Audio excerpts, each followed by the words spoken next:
Sige, tayo po yung manalangin. Kapagpalat may bigyan namin Diyos ang aming pong papuri at pasasalamat sa inyong kadakilaan at kabutihan. Nawa po yung maging makabuluhan ng aming pagsama at pagpupuri sa mga oras na ito. Pangunahan niyo po kami ng inyong banal na Espiritu at ang inyong kalooban ang siyang manahan. Sa pangalan ni Jesus, Amen.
Tayo nilikha, kabahagi ng iba, maging mabuting kapwa tayo sa kanila.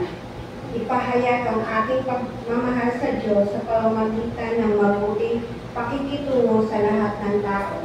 Halina, hilingin natin sa Panginoon na gawin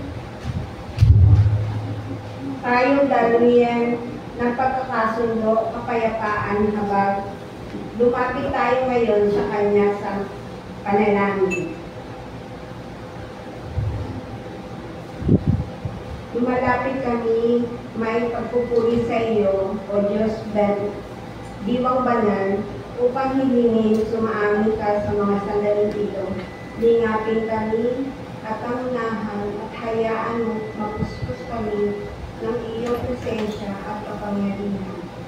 Pumarito ka at manguna sa amin, kailangan namin ng iyong patnubay upang tuluyang kami umibig sa aming kapwa at gumawa ng mabuti sa lahat.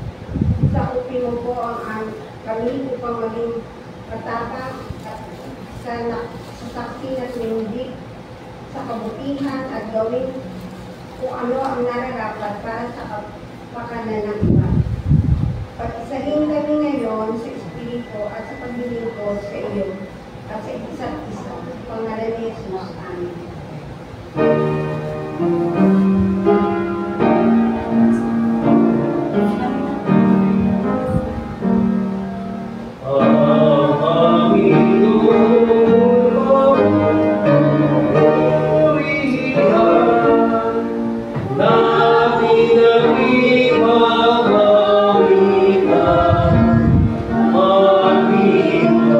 Ang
kalagayan ng buhay ng tao ay lalong humihirap paglipas ng panahon.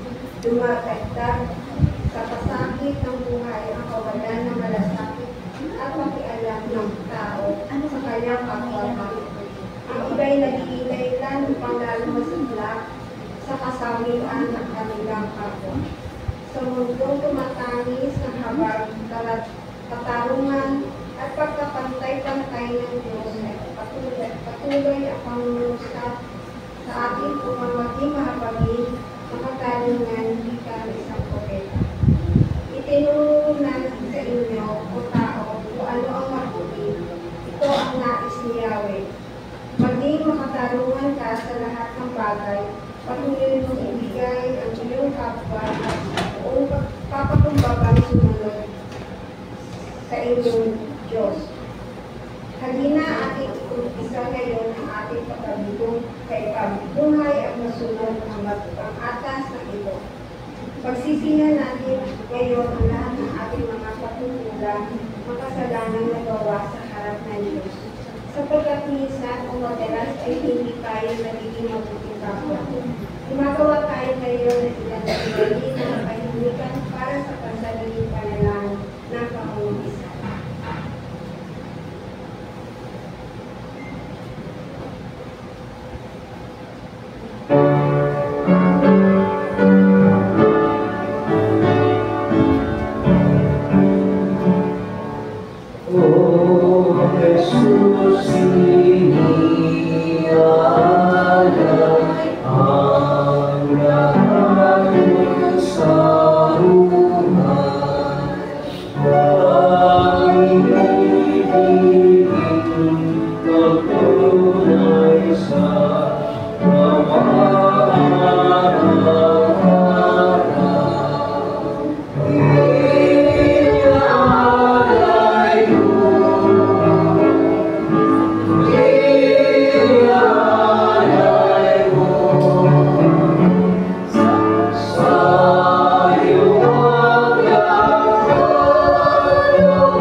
Malinaw na sinabi ni Apostol Pablo ganito, magpasalamat kayo sa Ama sapagkat minarapat niyang ibilang kayo sa mga hinirang na nagmamana sa kaharian ng kaliwanagan.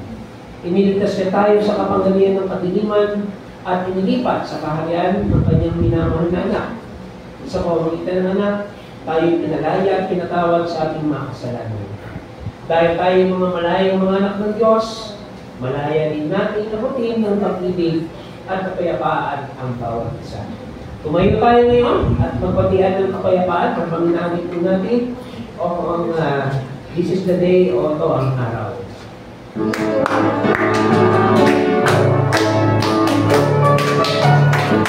This is the day that the Lord has made, the Lord has made. We rejoice and be glad in it. So this is the day that the Lord has made. We will rejoice and be glad in it. This is the day that the Lord has made. Ibang araw, ibang araw, ibang araw.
Binabati ko ang mga nagdiriwang sa buwan ng July.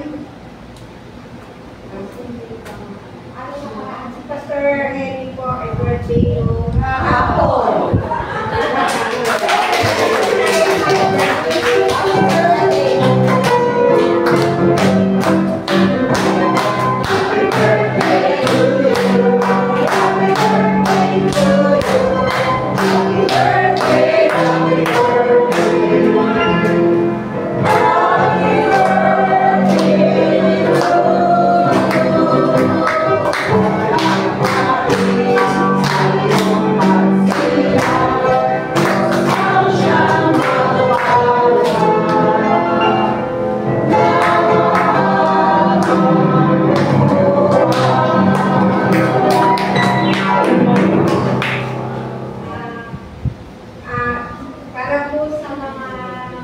Church activity, ang ating community prayer meeting and Bible study every Wednesday sa ganap na alas 7 po ng gabi.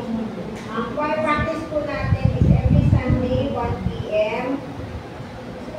Children's and adult Sunday school every Sunday, 9 a.m. po. At any balita po for the CPO, CROs.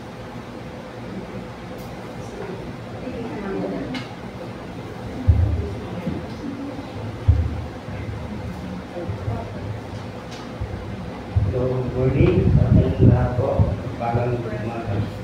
Kahapon, Sabado, pinanap po ang special meeting ng sa UCCP Sabang.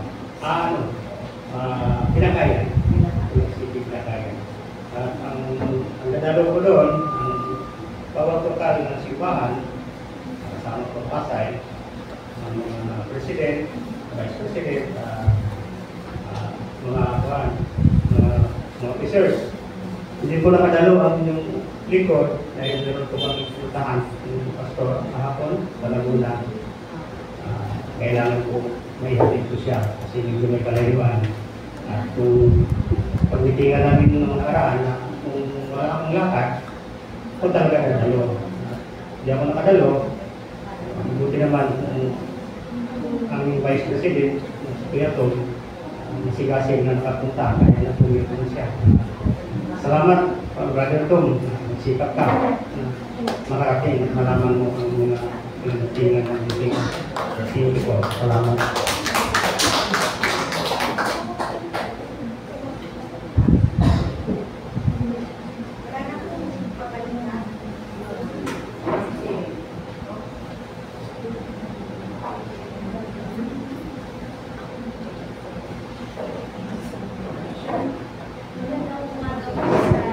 Lahat, paalala lang po mamaya after the worship service, magkakaroon po tayo ng special meeting para po sa ating sa CROs na tactical plan, pati magbobotohan na rin po for the committee ng technical and worship committee. Kailangan po natin mag-start as soon as possible kasi medyo po may timeline na tayo for today na mga gawain. Kasi right after po ng ating meeting, ang siya po ay dadalaw sa isa naming kapatid, si Ate Jazz. Nakakonfine po siya dahil nagkaroon po ng emergency operation. So, sama po natin siya sa panalangin mamaya. At ako po at si Pastor Henry ay mag-ano po muna excuse sa sa choir practice kasi kailangan po namin siyang mapuntahan sa QC po ang kanyang ospital. Kaya sana po ang miyembro ng konsilyo at ang aming hiling din po ay sana sa naibigay po namin na mahigit 2 weeks, 3 weeks na paghahanda ng mga plano ay sana po ay nabuo na at kumpleto na po para dire-diretso po tayo mamaya.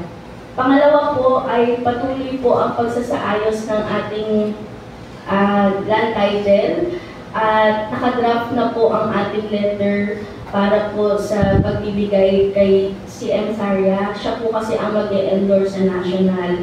So patuloy pa rin po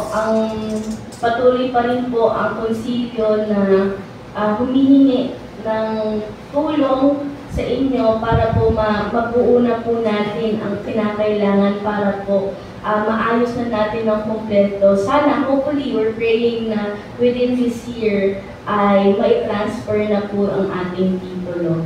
So, yung may mga nais po na magbigay ng tulong ay lumapit lamang po kayo sa amin. At sama-sama po tayo manalangin para po sa ikakaalis nito. Maraming salamat po.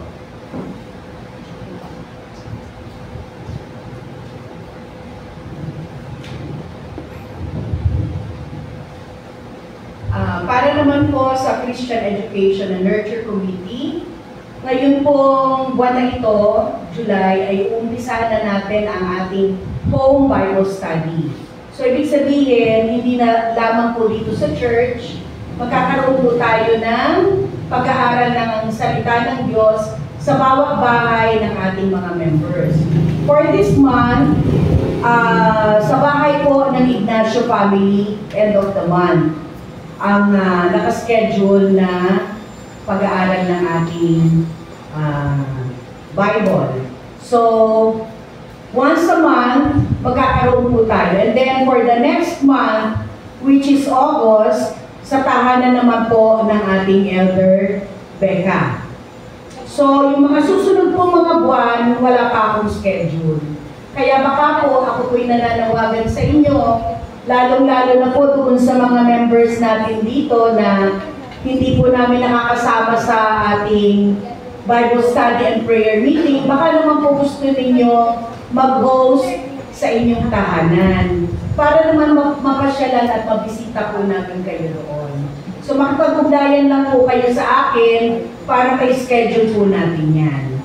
And then, of course, patuloy po ang ating Sunday school sa mga bata.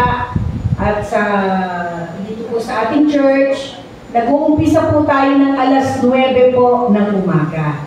9 to 9:45, 9:40 ay ang ating Sunday school for adults and for children. So marami pong salamat sa Panginoon dahil kaunti man tayo o marami, tuloy-tuloy lang po ang mga gawain para sa Panginoon. Salamat po.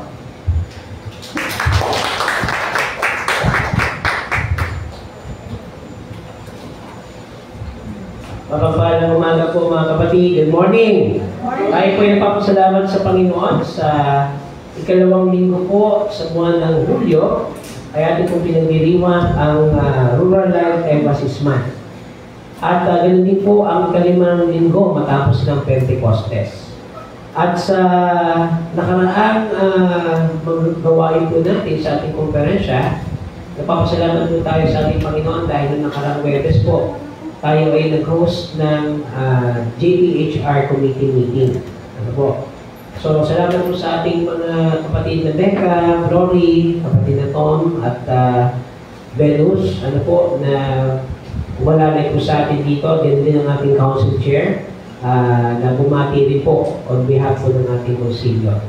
So, ito po, itinaluhan ng ating lingkod, kasama po ng ibang mga miyembro ng JPHR. At ating pong binalangkas ang mga gawain para sa taong ito, Ecclesial Year 2025 to 2026. So, ganoon din po ay isama mo natin sa panalangin ang ilan po sa ating mga kamanggagawa na kumakaharap po sa hamong pangkalusugan. Pagkasama po dyan si Pastora Hanilet Gabi. Ang may bahay po ni Pastor Renante Gabi. Si Pastor Hanilet po ay may nalagay po sa kanya na ilang cancerous cells, so siya po ay sumasailalim sa chemotherapy. Kasama ko natin sa ating mga panalangin. At pag medyo po nanawagan din ng ating conference na magdaos po tayo ng special offering. Siguro po next Sunday ay magbibigay po tayo ng special offering para po sa kanya. Ano po?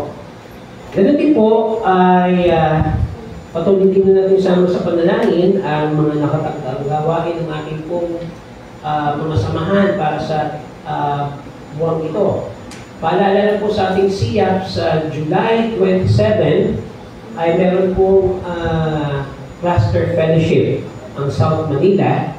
Nagaganapin po doon sa UCCP Pinagkaisahan sa Makati. No? So sa July 27 po yan sa ating mga SIAP. Okay?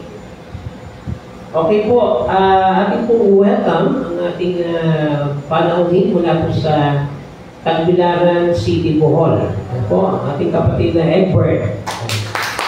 So, welcome po, Edward. Siya po ay tumalo ng convention mula kahapon. Ano? At bukas po ay babalik siya sa Bohol.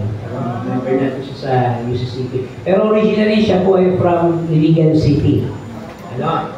Napapunta lang po sila ng Bohol. So, welcome. Salamat po sa pagtanong sa ating Sunday School kanina. Thank you very much, kapatid. So, meron ba tayo ano pa? Wala naman siguro iba ng bago dito, ano? So, maraming salamat din po sa ating SIAP sa iyo pong paghahanda kahapon ng birthday po ng inyong lingkod. So, thank you very much, SIAP. So, thank you very much po. Meron pa ba tayong mga karagdagan pa na pabalita? Okay, kung wala na po ay dumako po tayo sa pagbasa ng ating banal na kasulatan. Tayo po lahat ay tuwala.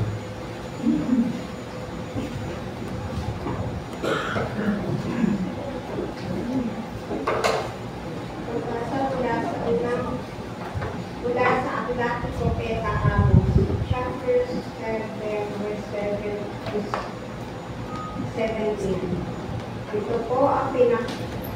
Ito po ang ipinakita sa akin ng Panginoon Diyos. Nakita ko ang Panginoon na nakatayo, malapit sa pader at may hawak ng puno, na ginagamit para malaman kung tuwid ang pagkagawa ng pader. Tinanong ako ng Panginoon, Amos, ano ang nakikita mo? Sumagot ako, ulog po, sinabi na niya sa akin. Batay sa aking panukat, hindi matuwid ang bahay ng mga mamamayan ng Israelita. Kaya ngayon, hindi ko na sila kaawaan. Gigibain ko ang mga sambahayan at matataas na lugar na sinasambahan ng mga Israelita na lahi ni Isaac. At ipapasalakay ko sa mga kaaway ng Israelita ang kaharian ni Hari Jeroboam. Si Amasya na pari sa Bethel ay nagpadala na mensahe kay Hari Jeroboam na Israel. Sinabi niya, may binabalak na masama si Amos laban sa iyo dito mismo sa Israel. Hindi na matiis ng mga tao ang kanyang mga sinabi. Sinabi niya, mamamatay si Jeroboam sa labanan at tiyak na bibihagin ang mga taga-Israel at dadalhin sa isang bansa. Sinabi ni Amasya kay Amos, ikaw ang propeta, umalis ka dito at bumalik sa Juda. Doon mo gawin ang iyong hanap buhay bilang propeta. Huwag ka nang magpahayag na mensahe ng Diyos dito sa Bethel sapagkat nandito ang templong sinasambahan ng hari, ang templo ng kanyang kaharian. Sumagot si Amos kay Amasya, hindi ako propeta noon at hindi rin ako tagasunod ng isang propeta. Pastor ako ng lupa at nag-aalaga rin ng mga punong kahoy. Sikomor. Pero sinabi sa akin ng Panginoon na iwan ko ang aking trabaho bilang pastor at ipahayag ko ang kanyang mensahe sa inyo na mga taga-Israelita na kanyang mamamayan. Ngayon, ikaw na ang nagbabawas sa akin na sabihin ang mga mensahe ng Diyos sa mga taga-Israel na lahi ni Isaac. Pagtinggan mo ang sinabi ng Panginoon laban sa iyo. Ang iyong asawa ay magiging babaeng bayaran sa lusot at ang iyong mga anak ay mamamatay sa dimaan. Ang iyong lupain ay paghahati-hatiin ng iyong mga kaaway at mamamatay ka sa isang bansa. At tiyak na bibihagin ang mga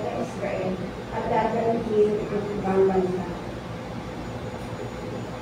Sa unang pagbasa mula sa awit 66. Ang awit tungkol sa paghatol ng Diyos. Ang Diyos ang namumuno ng pulong ng kalangitan. Sa pulong ng mga Diyos, ganito ang kapasyahan. Dapat ninyo itigil na paghatol na hindi tama. Tumigil na ang pastol na galit ng masasama. Ninyo katarungan ang mahina at milila, at huwag makakingin ang mahirap at may dusa.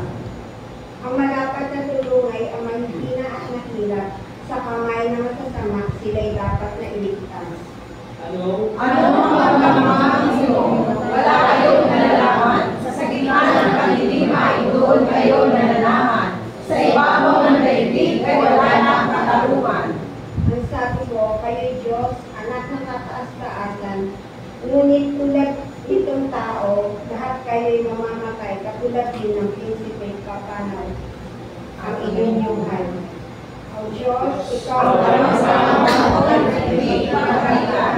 Ang lahat ng bansa ay hawak ng iyong kamay. Manatili po tayo nakatayo sa pagbasa ng ating Ebanghelyo. Ang ating pong pagbasa ay mula po sa Ebanghelyo ng Panginoong Hesus ayon kay Lucas sa kabanatang 10, versikulo 25 hanggang 37. Luke chapter 10, verses 25 to 37. Ang mabuting Samaritano. Isang dalubhasa sa kautusan ng lumapit kay Jesus upang siya'y sugutin. Guro, anong dapat kong gawin upang magkamit ng buhay na walang hanggan? Tanong niya. Sumagot si Jesus, ano ba ang nakasulat sa kautusan? Ano ba ang nababasa mo roon? Sumagot ang lalaki, ibigin mo ang Panginoon mong Diyos ng buong puso mo, buong kaluluwa mo, buong lakas mo, at buong pag-iisip mo. At ibigin mo ang iyong kapwa gaya ng pag-ibig mo sa iyong sarili.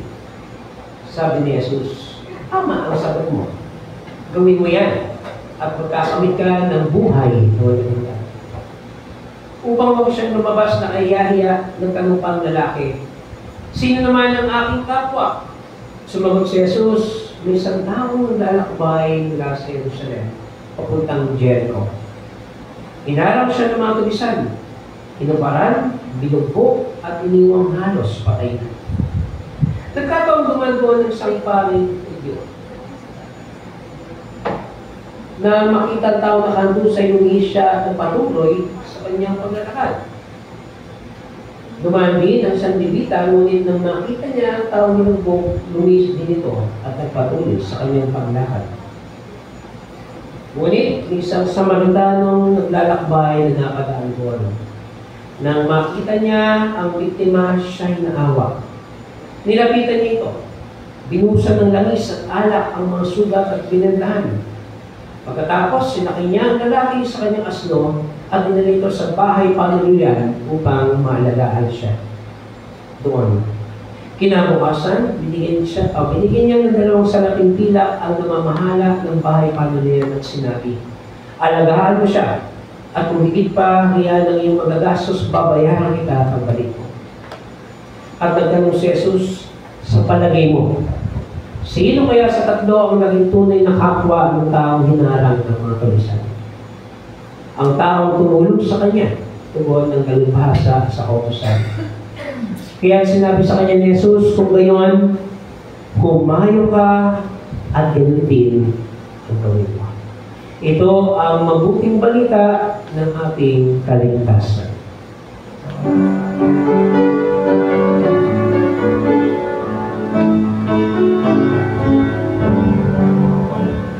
Walang sino man ang buhay para sa sarili lamang. Walang sino man ang namamatay para sa sarili lamang. Tayong lahat ay may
Salamat po sa aking quorum. Noong nakaraang linggo po ay nagsipagtapos ang dalawa nating kapatid sa Universidad ng Pilipinas. Unahin ko pong batiin ang ating kapatid na Noel na nagtapos po ng Bachelor of Music and Piano Performance. Ano kasi meron, Kapatid Noel, congratulations sa pagbati ko sa iyo. Ganun din po ang ating kapatid na Jazz, o Jazz May, hindi na po siya po ay nagtapos din sa Master sa Pagpapaunlad ng Pamayanan sa ilalim po ng College of Social Work and Community Development sa pareho pong campus ng Universidad ng Pilipinas sa Dilimay. Congratulations po kapatid na Justin. At sa lahat po ng mga nagsipagtapos, pagbati po sa inyo. Tunay nga po na matapat ang ating Panginoon sa lahat ng oras at panahon. At kinagagalak namin at kinararangan, kapatid na Noel, na bahagi ka ng iglesia nito at kapatid na Jassel May, sapagkat kayo po ay mga tinatawag po nating distinct o mga extinct na mga nilalang. Ilan na lang po kayo sa mundong ito.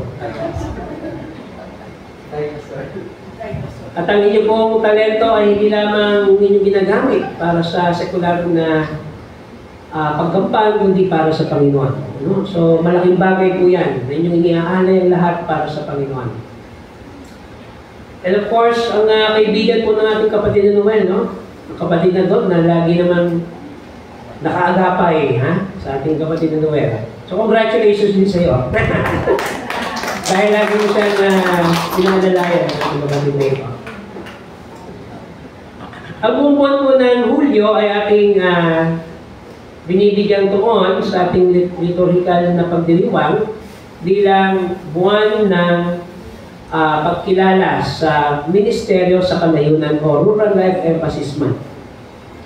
Isang kapahayagan po nito ng ating iglesia ay hindi lamang nakatuon sa sentrong syudad tulad ng ating pong lugar, kundi tayo po ay nagbibigay tuon din sa gawain at ministeryo ng Panginoon, lalo tigit doon sa mga liblib na lugar o probinsya. Hindi natawag po nating rural life. At kalakhan po ng ating bayan ay masasabi po natin na ganito ang setup. Basically po, ang ating pong bansa ay agricultural country pa rin. At meron lamang pili ng mga lugar na nandoon tinatawag nating development o paglago o pagunlad. Subalit karamihan po ay nandoon pa rin yung rural life na setting.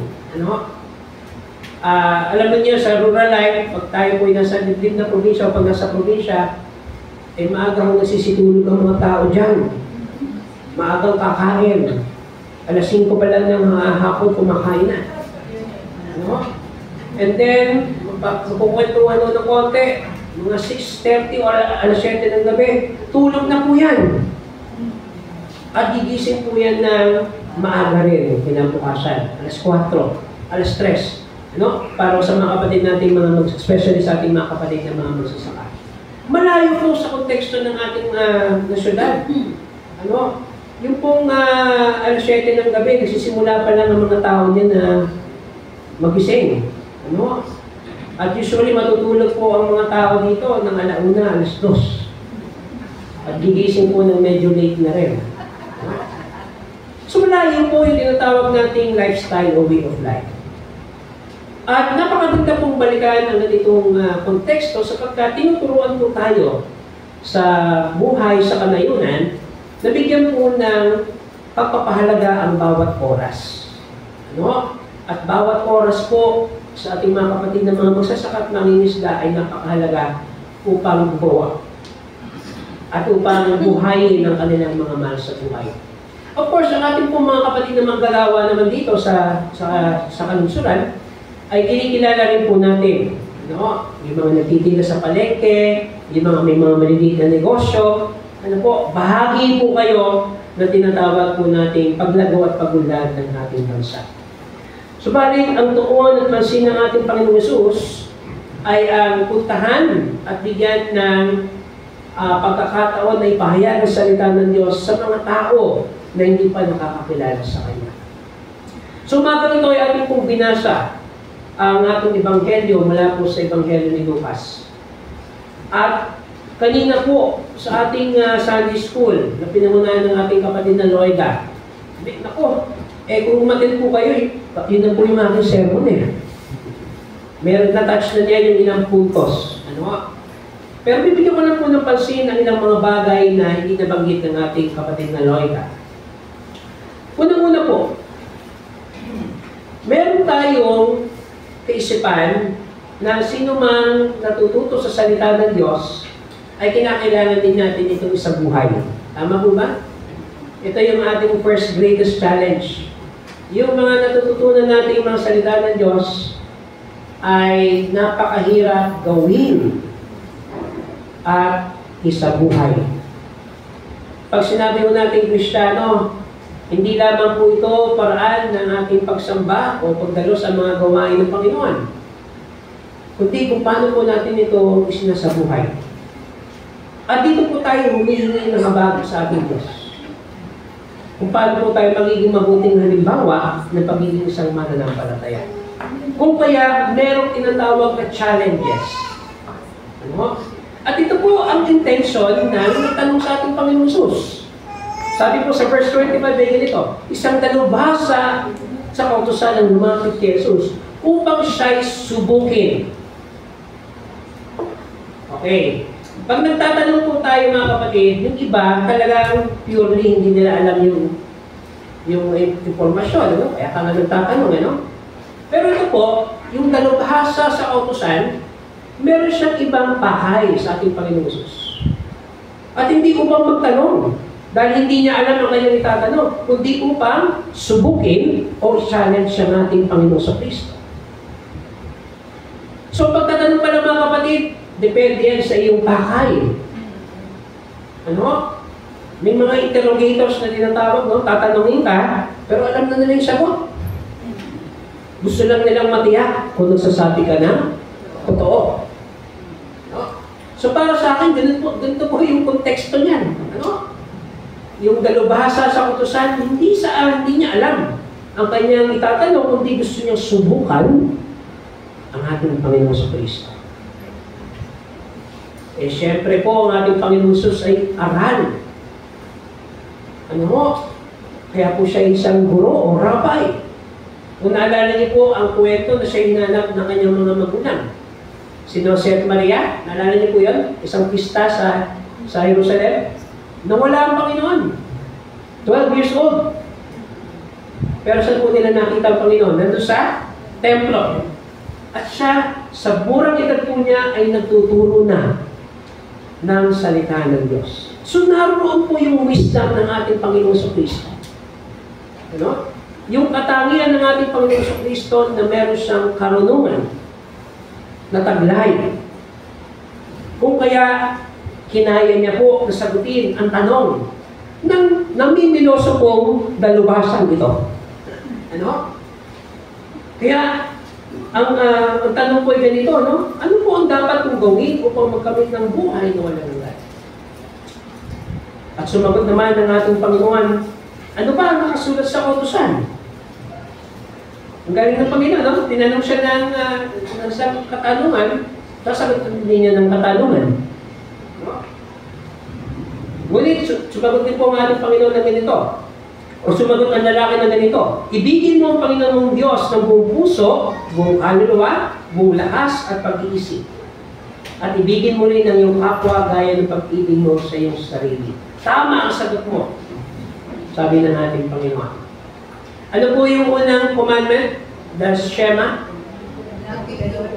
Yan. Love the Lord your God with all your heart, with all your soul, with all your strength, and with all your might. And the second greatest commandment is love your neighbor as you love yourself. So tama, sabi ng ating Panginoon, tama sagot mo. Gawin mo yan at magkakamit ka ng buhay na wala hanggan. Ngayon, sabi po dito sa ating talata, upang huwag siyang lumabas na kahiya-hiya, nagtanong muli ang lalaki. Sabi niya, sino naman ang aking kapwa? Sinagot siya ng ating Panginoong Kristo sa pamamagitan ng isang salaysay, ng isang kwento. At alam naman po natin yan. Ano? Isang lalaki ang pauwi na po sa kanilang bahay mula po sa Jerusalem patungo po sa Jericho. In short, siya po ay hinulda, binugbog, at halos iwanan na pong naghahabol na ng hininga. Halos mamatay na po siya. Ano? At meron pong ilang mga karakter ang ipinakita at ipinakilala ng ating Panginoon Jesus. Unang karakter po, isang paring Hudyo.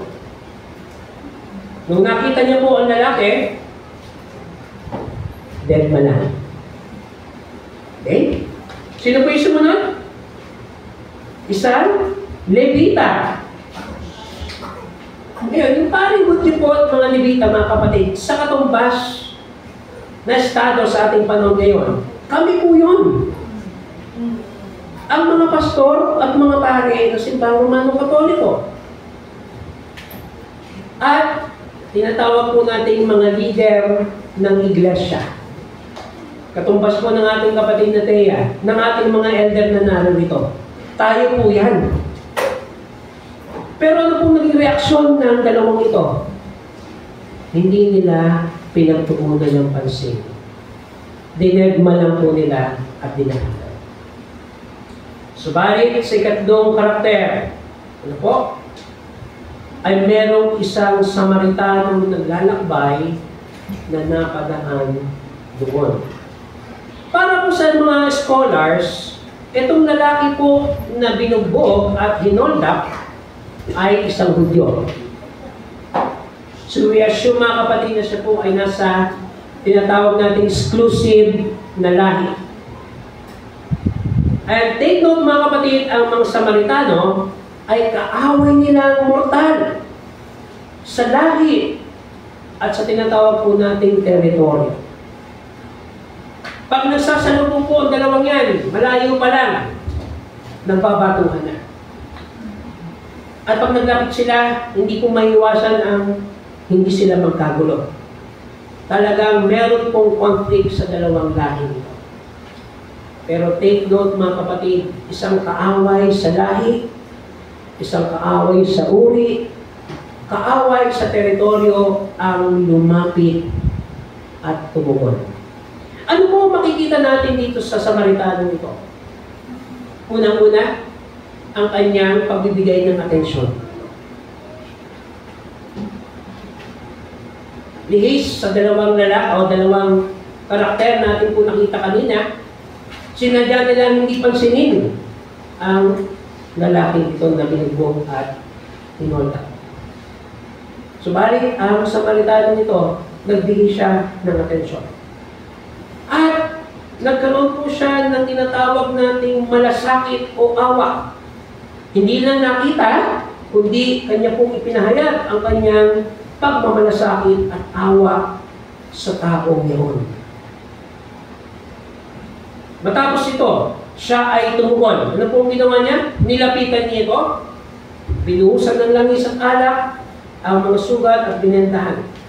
At pagkatapos, isinakay niya ang lalaki sa kanyang asno at dinala sa bahay panuluyan upang maalagaan siya doon. In short, dinala niya po sa kanyang sasakyan. Dinala sa klinik o sa ospital. At sinabi po doon sa nurse o sa caretaker, sa caregiver, alagaan mo siya. At kung kulang pa ang aking may bibigay sa iyong pera, bibigyan kita bukas pagbalik mo. Pure compassion, pure intention. Yung tinatawag po natin dalisay na intensyon at dalisay na pagmamalasakit. Pag sinabi mo natin dalisay mga kapatid, ibig sabihin pala merong hindi dalisay. Kung merong totoong pagtulong, meron palang hindi.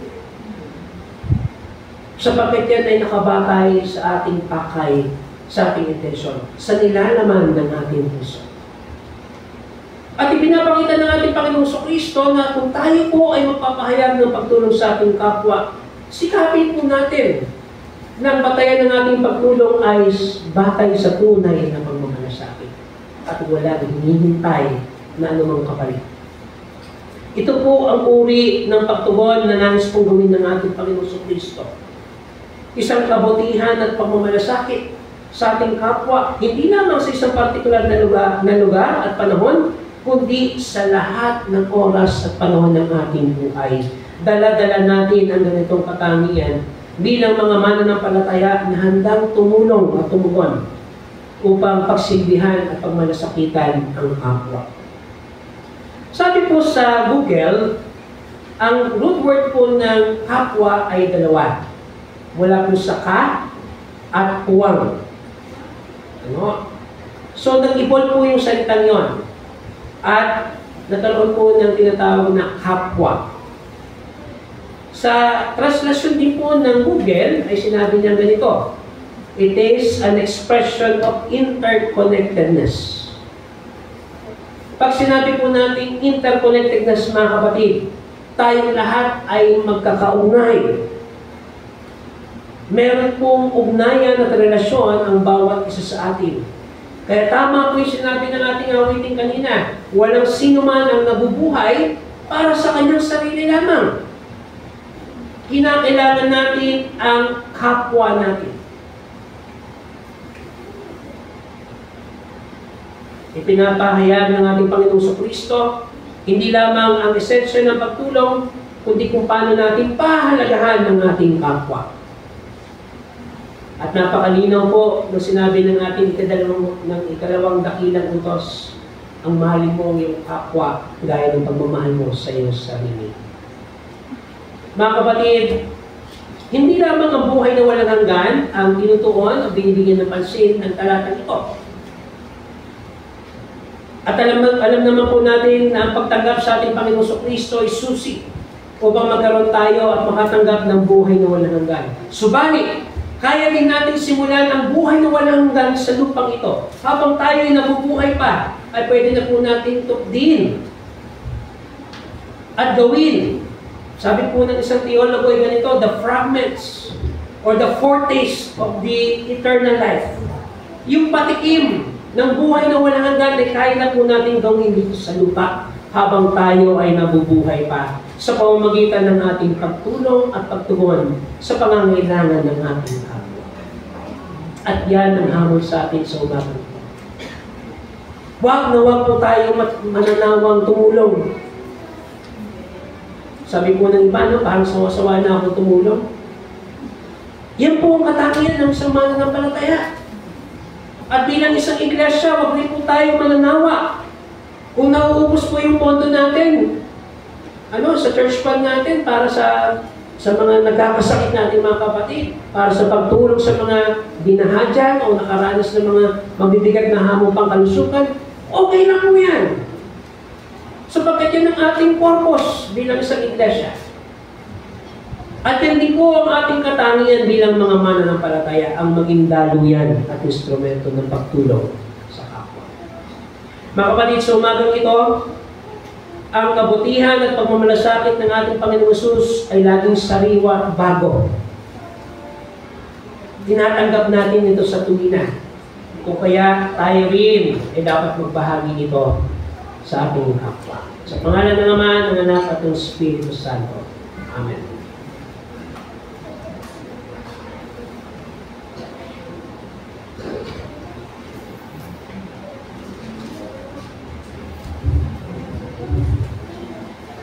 Tawag sa pagkakaloob, wika ni Apostol Juan, subalit ang sino mang may pag-aari ng sanlibutan ito at nakikita ng kanyang kapatid na nangangailangan at pinagsasakan niya ito ng kanyang damdamin, paano nananatili ang pag-ibig ng Diyos sa kanya? Mga muling anak, huwag tayong umibig sa salita, ni sa dila, kundi sa gawa at sa katotohanan. Sa diwang ito, ating ihanda ang ating mga sarili sa kapapaloob na alay, mga pangako at ikapu sa Diyos na tumatawag sa atin sa paglilingkod.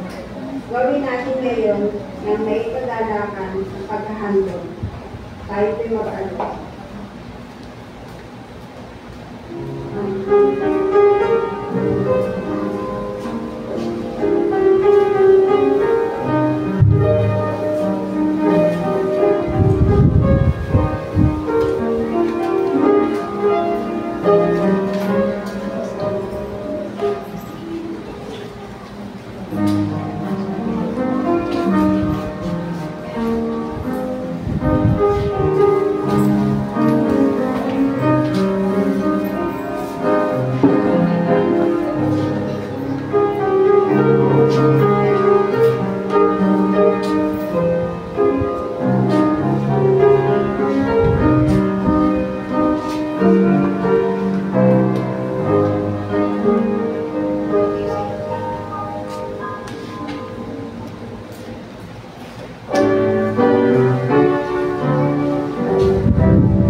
Kapahayagan ng iyong biyaya at abad para sa lahat. Amen. Na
ituro ninyo kung paano kami ay maging mabuti sa aming kapwa.